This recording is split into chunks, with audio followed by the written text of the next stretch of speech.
Welcome back from the Vuvuzela team. Today we're in Ballito and we're chatting to Cliff, who's the owner of Paintsmith Ballito and actually also sits on the board of directors for Paintsmith. Welcome to the Vuvuzela. Thank you very much, glad to be here. Please tell us a little bit more about Paintsmith, because it's not your average paint store. No, it's not. Paintsmiths is born out of a franchise that we used to own called the Midas and Earthcote franchise business, which was amalgamated into a new company which we created called Paintsmiths. We've been going for some time now, I think back to '89 when we started.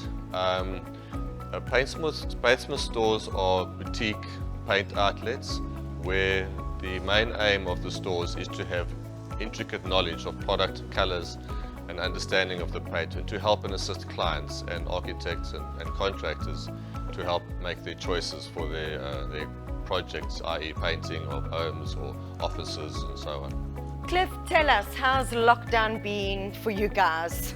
Yeah, lockdown in general has been tough for the industry, and the country as a whole, the world as a whole. I think the biggest concern that I have, and I think our government has done a fantastic job with the lockdown and what we've had to do, but the knock-on consequences are quite dire. We are 35 stores in the group. We are all privately owned, and we are all small businesses, small entrepreneurial businesses. And I don't think the government has really been giving enough assistance to small businesses.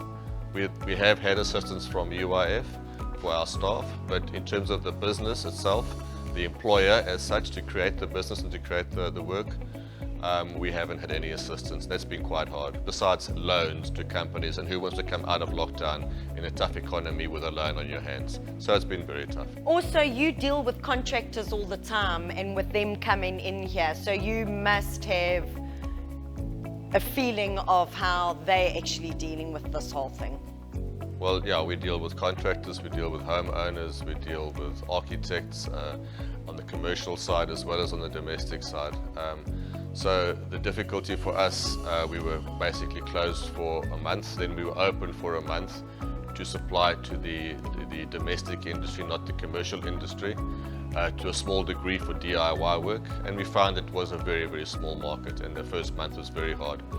Once we've opened up to the greater industry, the commercial contractors can come back to work, so the business side of the business. It has helped. However, a lot of projects have been slow to start because of the PPE requirements, the government legislation, all the products and information you have to get your building site back open has been quite an arduous task. So it's been slow. A lot of those projects have been put on hold for longer periods. A lot of people that were going to start building projects have put them on hold because they simply can't afford it with the current economic climate, or they're waiting for a more opportune time to do so. So the knock-on effect for us and our contractors that use our products, their markets are all down tremendously. We're down to about 40% of our normal turnover this month, which is not sustainable in our model. And it's also come from a difficult time. Typically the first half of our year is very quiet. We build up towards the end of the year when everyone's finishing off their projects, and our first half of the year has now been dead because January, February is quiet, March we close, we opened again in June, and now we are at 40% turnover, and we're hoping for our big months are September, October, November, and we're not sure what's going to happen this year with the current economical climate. Have you had to adapt a business model during this time, or have you, during this time, looked at different ways of doing business coming out of this? We've tried to look at more of a marketing approach. We've been quite active on social media to inform people of where we are, but a lot of our problem is not so much us as a store, it's our contractors, the architects, the work that they're doing. We're a finishing product in a home or a commercial project. And very often it's up to the project to get to that stage before they need our services. We have introduced PPE equipment into our stores to supply our contractors with masks, gloves, sanitizers and so on, so they can get back to building sites and assist them in that, as well as thermometers. But that's just a few add-on products to keep the wheel turning in the tough times, but it hasn't really provided great returns. I think as everybody was struggling for those PPE equipment. When it came available, the market got flooded. Now everybody has the same thing, so it's one of those scenarios where it's quite tough.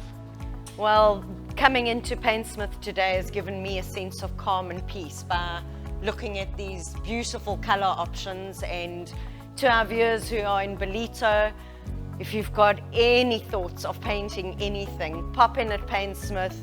Your whole mindset will change about selection of paint. Obviously, Cliff, we wish you and your group as well as your local staff all the best coming out of this. Hopefully it's rather sooner than later and more industries are opened up and there's more opportunity going forward. So thank you very, very much for your time.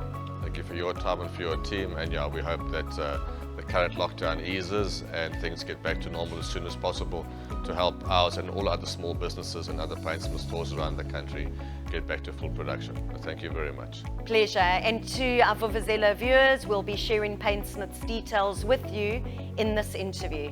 Till next time.